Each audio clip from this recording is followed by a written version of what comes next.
Yeah, we're live. So, welcome to the third episode of Carpool Chats with Keshav, and we have a very special guest for this one. We have none other than Gary Thomson. Gary Thomson is, I've known him for probably from the beginning, I guess, when I came into international, almost 3 years now. And he played a different role at that point in time. He was the data director at APAC, if I'm not wrong. That's right, yeah. And then he moved to group, and now he's leading the AI and innovation pod, I would say, or AI innovation track. Very happy to have him. It's a great friend and a wonderful human being as well.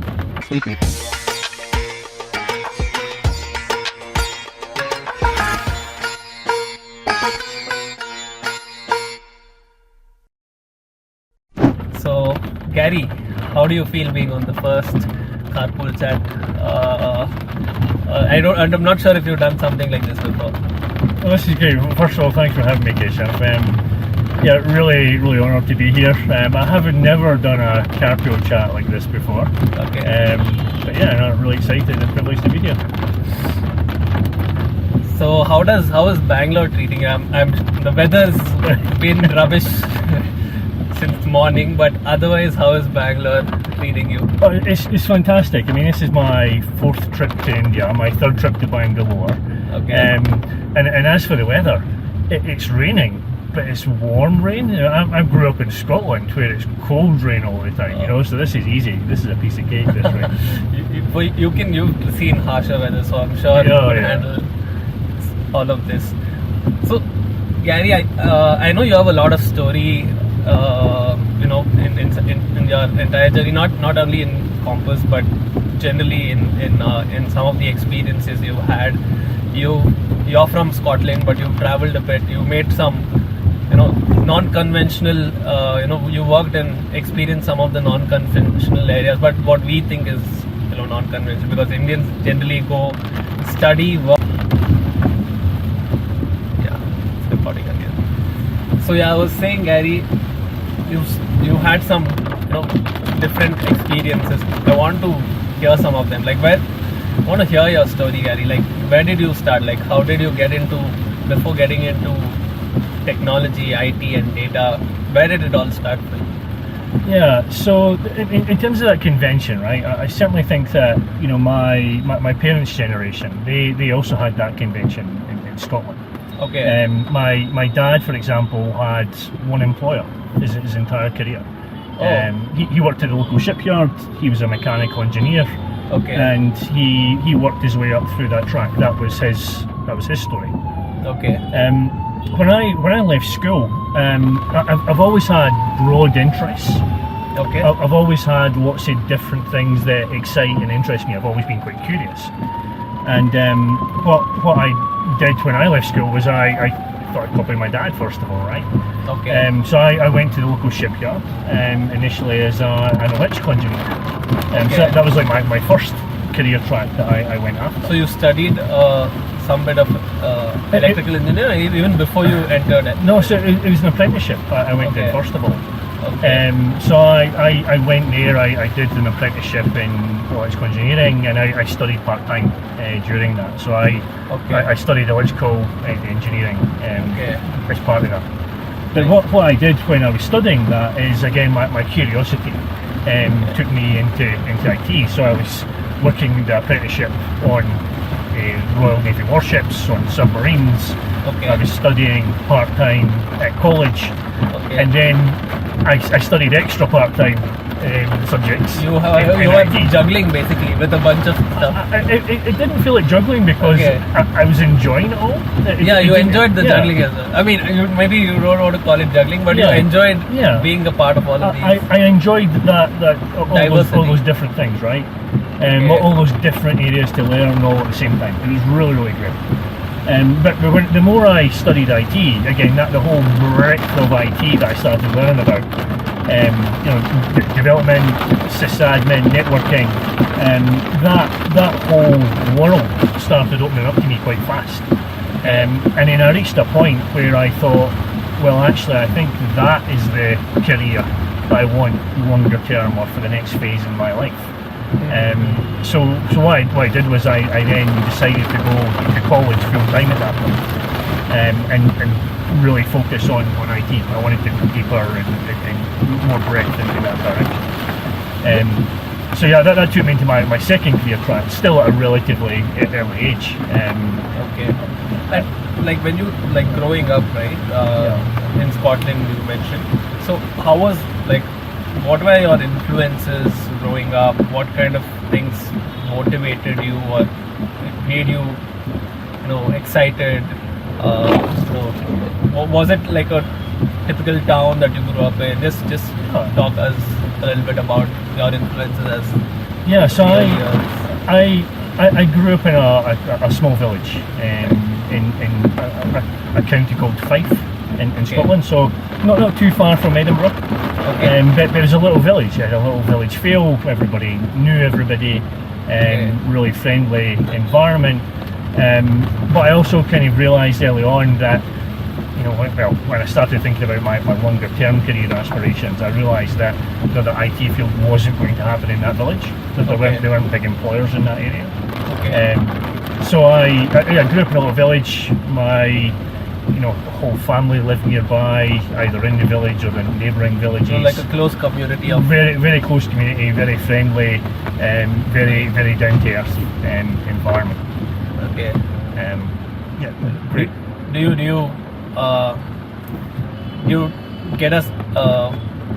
you miss that, and do you get to experience that as you've grown and moved in your entire career to multiple cities? What part of that have you embraced and continued on, in terms of the communal living or the small town living? Is that something that you always cherish? Yeah, of course you miss it. Like where you grew up, it's all happy memories. But again, going back to that curiosity, when I started travelling and learning about different places and different cultures, I wanted to go and see and experience all those different things. So when I did move away and I first started living abroad, when I moved to Spain, I always thought it important to go back, check in with where you grew up, family, friends. Always really great to go back and see everybody. But at the same time, it's a big world out there, Keshav, right? Yeah. It's so exciting to travel and it's always like when you're from a smaller town, you feel the grass is greener on the other side, and you want to explore and find and experience more. And then it had no charge on it.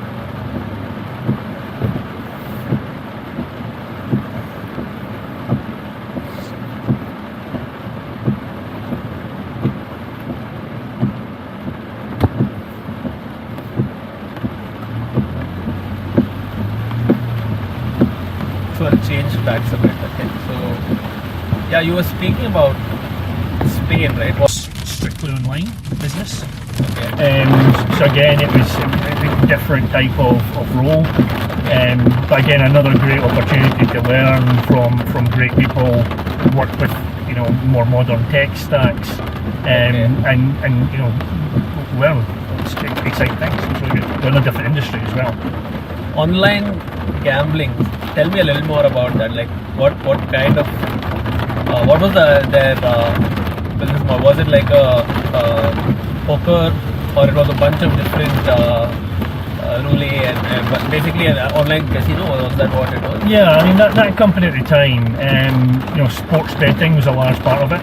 Okay. So it was a large part of sports betting. There was some online casino and things like that. I've never been a gambler myself, but I've always been really interested in sport, particularly soccer, football. So like this fantasy sports, is like creating teams, betting on players? That wasn't a thing for that company at that time.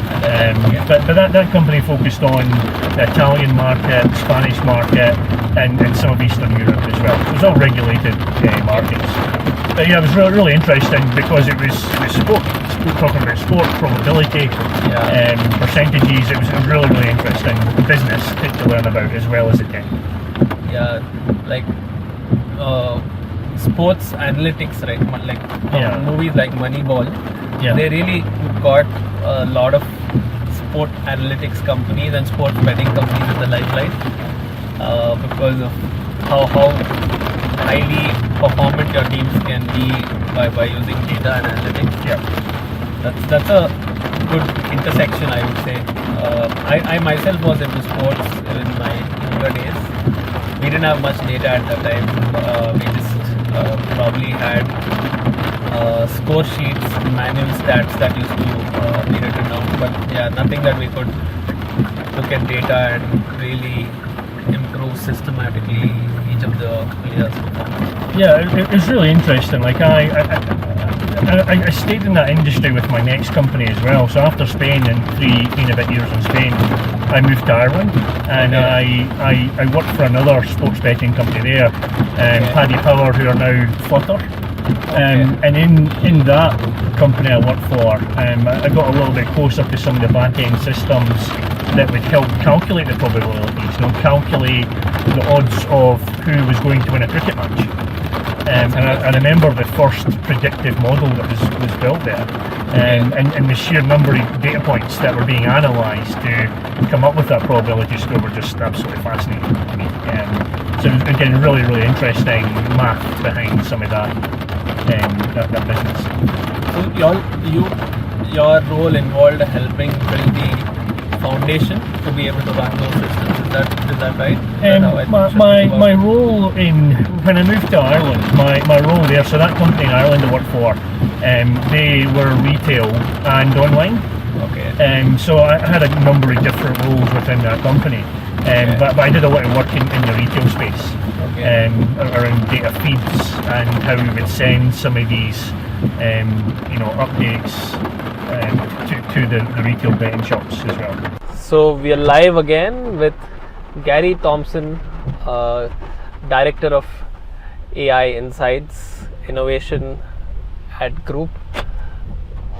What a weather to have a carpool chat with, and what a nice breakfast to follow up with a carpool chat.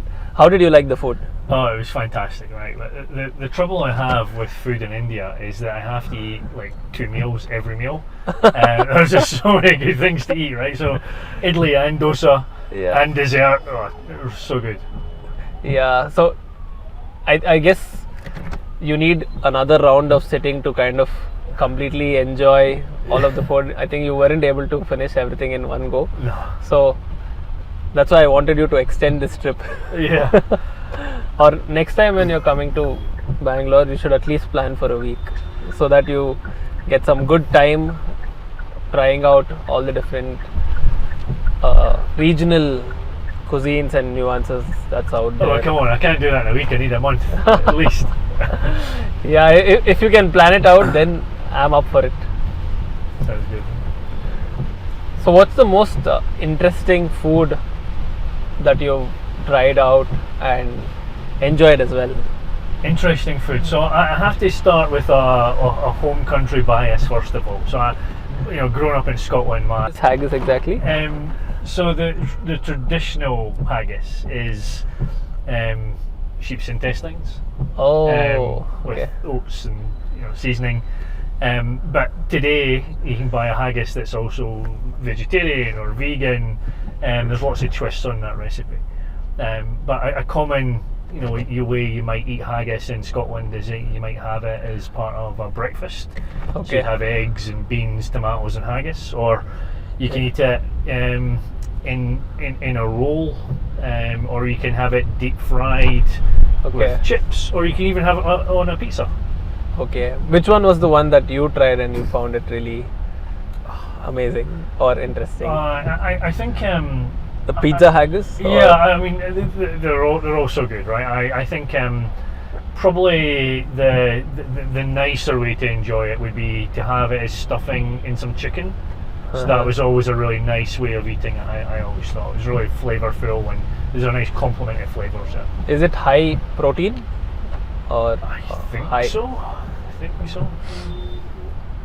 And Scotland, the weather there is usually very cold, right? Through most part of the year.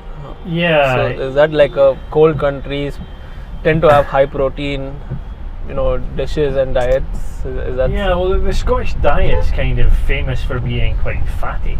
Okay. Lots of deep fried foods. Okay. But yeah, cold country, cold, wet, rainy country. Yeah.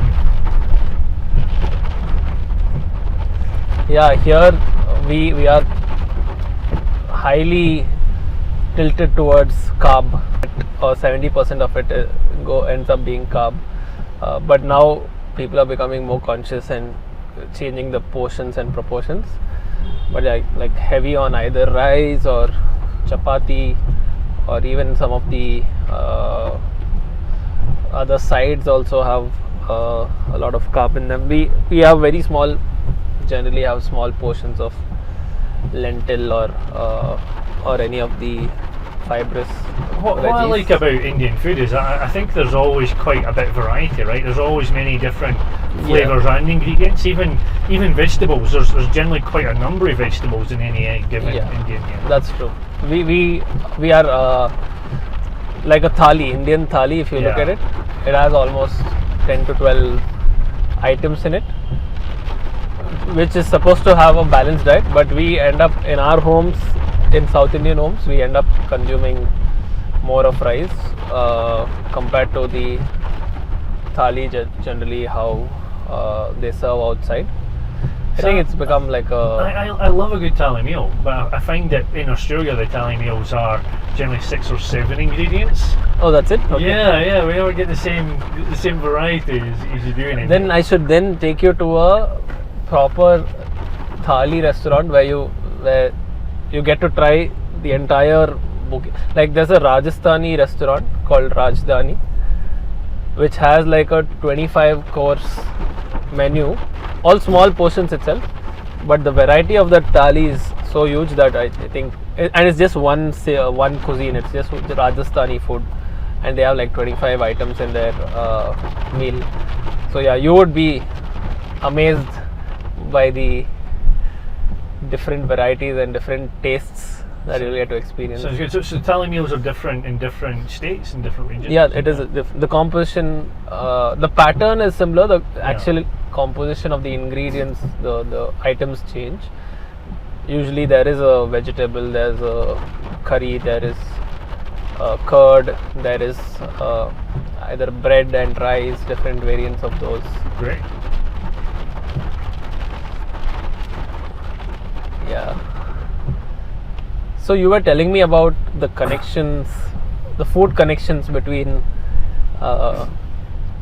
Indian food and Scottish, Scotland or like Glasgow. You were telling me about a very, less known unpopular fact. I think you should tell everyone that story. Yeah. So we were chatting earlier about how food in India is different to Indian food in different countries, right?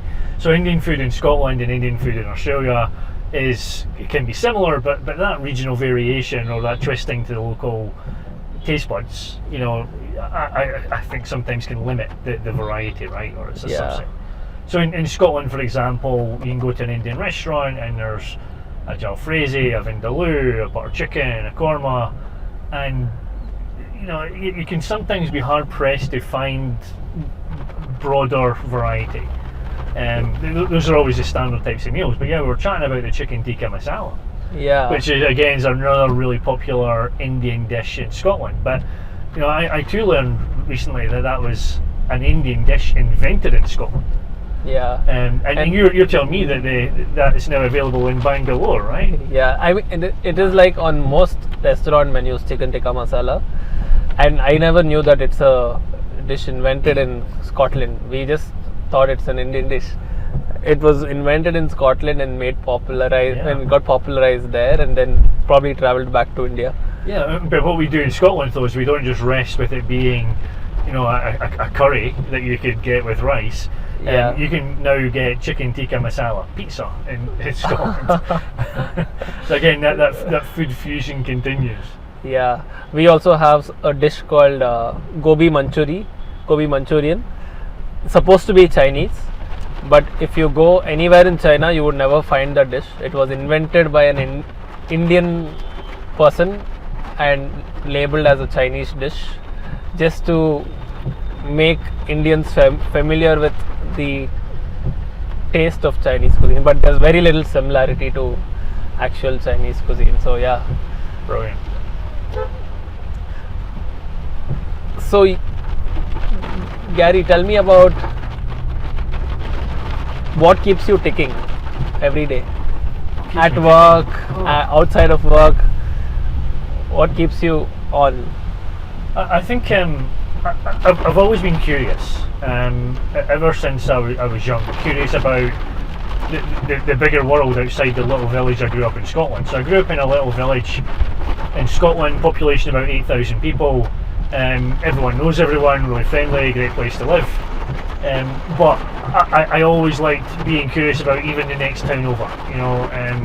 The countries that I could read about, and I always wanted to visit. And when I was living in Scotland, nice. I think that's what we lose from our childhood to the adult years, the curiosity, and we become somewhere monotonous with just responsibilities and stuff. I think it's great to keep that curiosity going and finding new explorations and new areas to not only just for curiosity's sake, but also do something in those areas, right? Like I'm sure even at work, it's the curiosity which led you to the new roles that you are currently playing now. Yeah. And similarly, travel and outside. And this brings me to an interesting question of how you met your wife. What was the curiosity story behind meeting your wife? Did it just happen, or was there a long exploration behind it, or something behind it? So I'd moved from Scotland to Spain. I was living in Spain, working in Spain at the time, and I'd lived there for a couple of months. And my wife, who's English, she had also moved to Spain. Okay. And she'd moved to the same little Spanish fishing village that I was living in. Okay. And I saw her walk past a bar one night. Okay. And I went to chat to her, and that's how we met. So the chat led to a bunch of further dates. Yeah. What did you see in her that you felt like, yes, this may be a good conversation, this should be a good conversation to have? Like, what attracted you? Well, first of all, when I was there in that Spanish fishing village, there's another story, but we won't get into it at this point, but I had some Scottish haggis with me in Spain. And when I went to chat to her, I offered her the chance to usually some haggis. I thought I'd share my haggis with her in Spain, and what I didn't know though was that she was a vegetarian. She wasn't interested in haggis. But it was an icebreaker. It became a way to at least break the ice, have a laugh, funny story, and yeah, we went for a drink and got to know each other.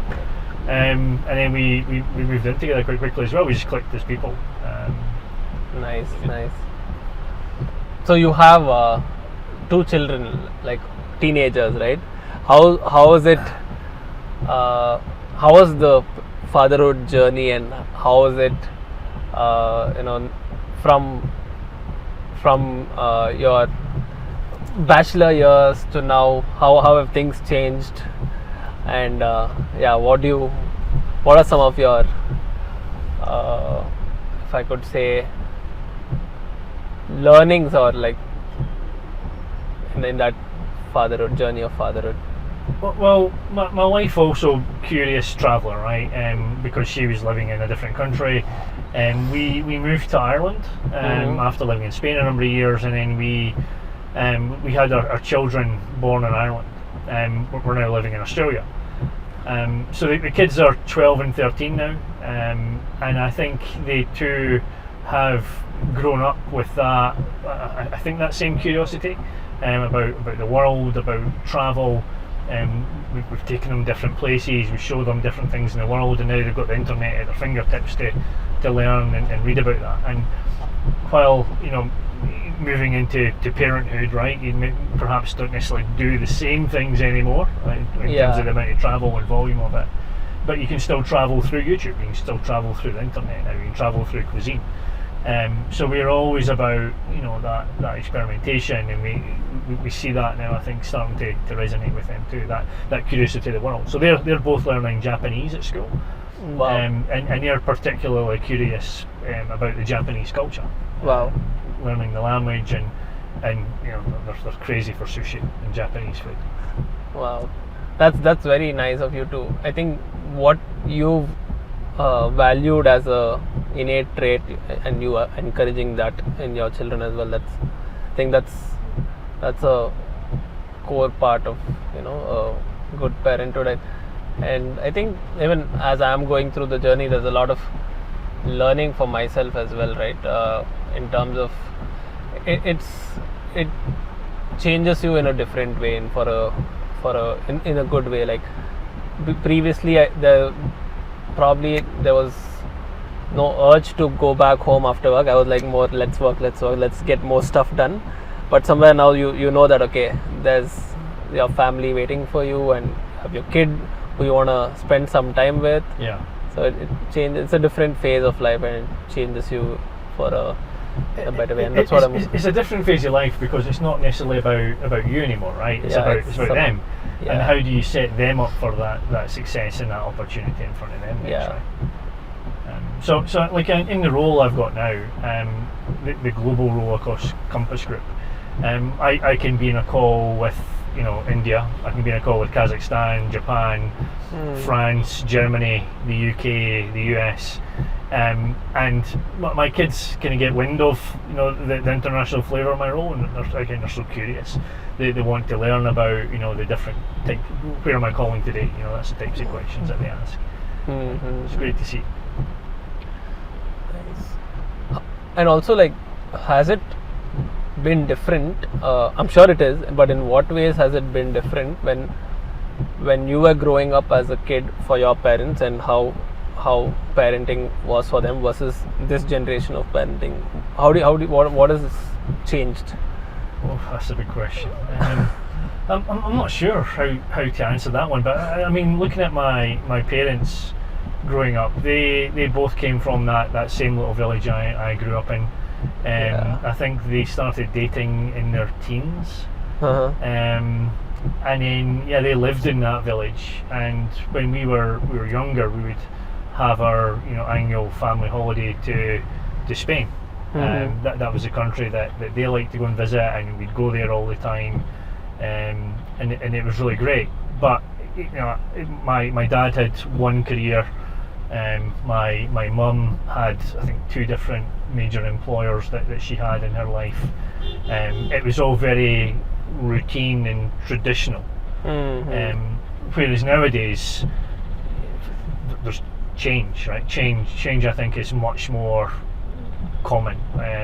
It has to be much more expected because of the rapid pace of innovation. It creates disruption. It sees new ways of working, new inventions, better ways of doing things. Yeah, absolutely. And some of that then also coincides with opportunity that isn't always in the place that you are at that given moment. So I've moved to different countries because opportunity has presented itself, and I'm lucky enough that my wife and kids have been resilient and curious and excited with that travel journey as well. Yeah, definitely it's not an easy means to move countries, especially as a kid, and you feel like your friends are set, your school is set, and then you realize that okay, there's a new place you need to go to. I went to one primary school in Scotland. I went to one high school in Scotland, and I thought that is what good looks like, right? And I thought if I moved my kids around to different schools, what might be the implications of that? I wasn't sure. Kids born in Ireland, they went to kinder in Ireland, they went to school in one part of Melbourne, they went to school in another part of Melbourne. Okay. We then moved to Brisbane during COVID. They went to one primary school, then we bought a house in another part of Brisbane, they went to another primary school. Okay. And the whole time that we were doing this, I was quite apprehensive. I didn't have the framework to know what the impact could be. And now the kids are 12 and 13 and they've got personalities, and we've gone through that.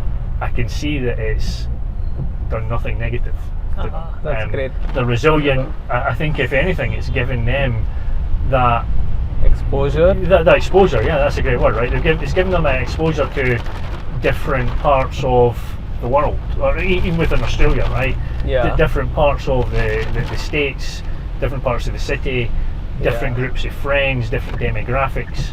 And I think again it's just giving them a broader view of the world at a young age. I think that's what, if I reflect back on my younger days, my exposure was obviously the world at that time was less fast-paced.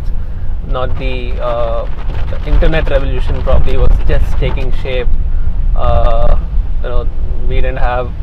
We had probably black and white TVs at home. That was the most that we had probably when I was in my when I was 5-6 years old, and then as we grew up to teenage, that's when internet and everything was introduced. So the exposure at that time was more sustained and slow paced, and now there's a Cambrian explosion, right, of everything, information. And I think that's what we need to adapt and be resilient towards that change. I think that's what you've embraced. That's great to see. Yeah, I mean, the fast-paced world, right? But it also ties into the kids. Attention spans are different. Yeah. They're flicking through their YouTube Shorts or TikToks. Yeah. They're learning about one topic, then go straight into the next one. Yeah.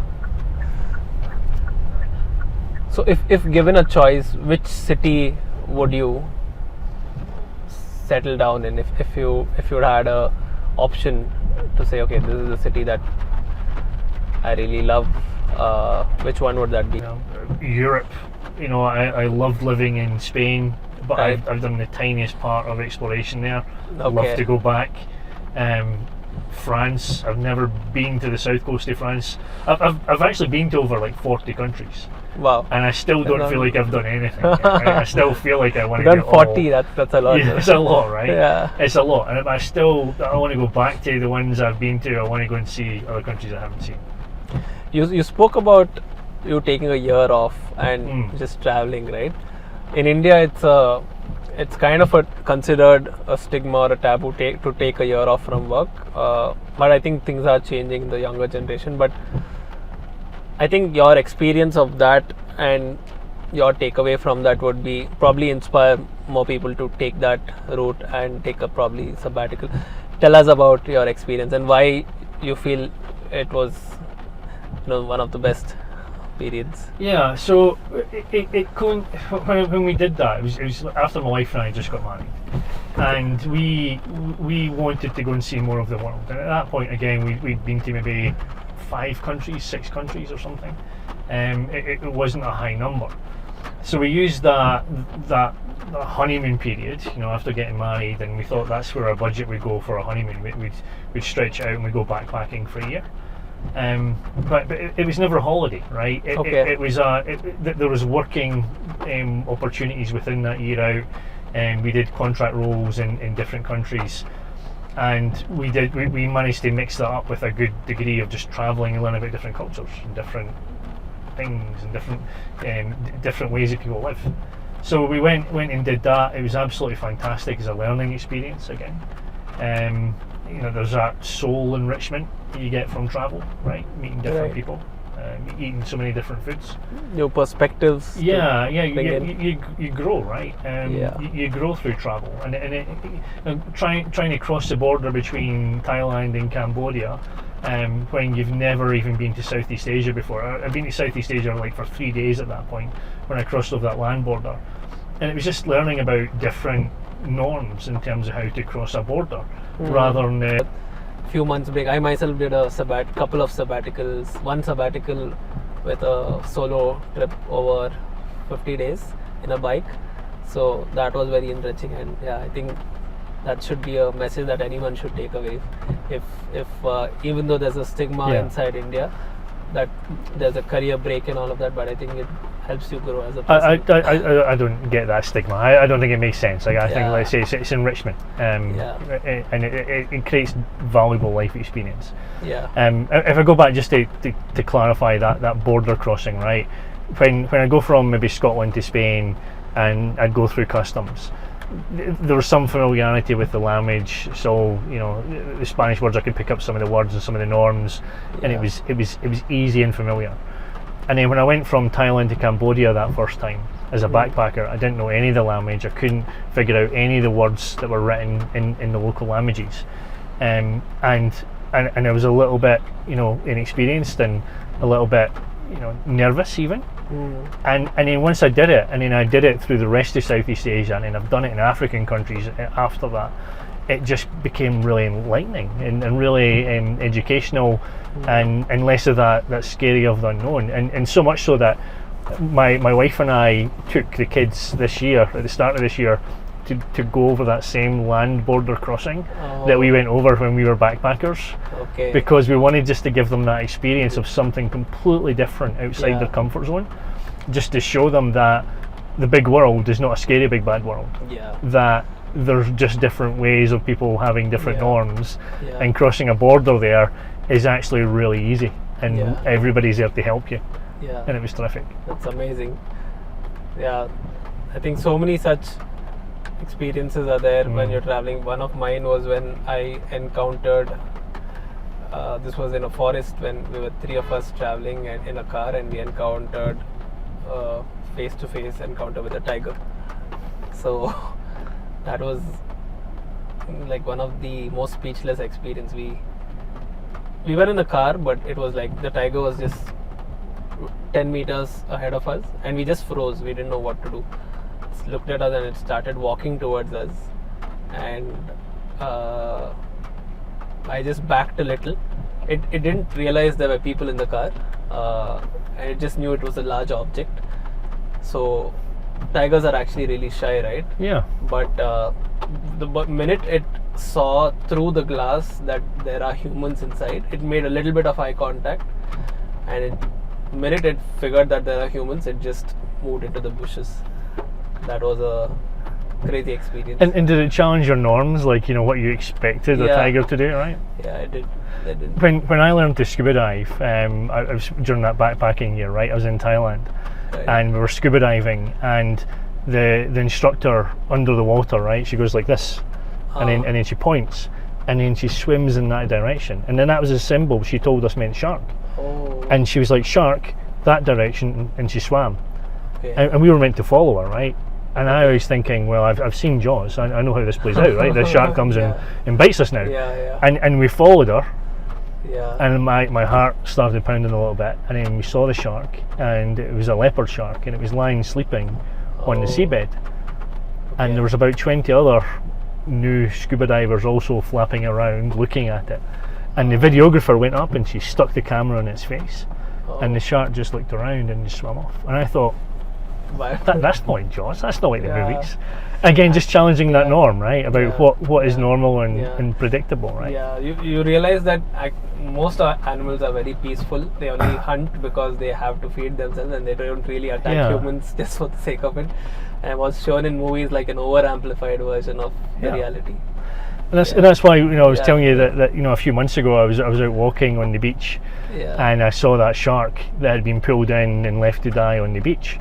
And because I've had experiences now scuba diving with sharks and realised that they're not the big scary monsters the movie told me it was, I jumped on the beach, I grabbed the shark and I pulled it back into the water, because the poor animal was going to die, right? I mean, no friend I would know would have been able to do that, but because you had those experiences, really, and also you being you, Gary, was a kind human, I think. That was great. Thanks so much, Gary, for taking time out, joining me for breakfast, allowing me to introduce you to some South Indian delicacies, and also having this carpool chat. It was wonderful chatting with you. It's been great spending time with you, Keshav, right? And thanks very much for having me. Thank you, Gary. Thank you. Thanks, buddy. Yep.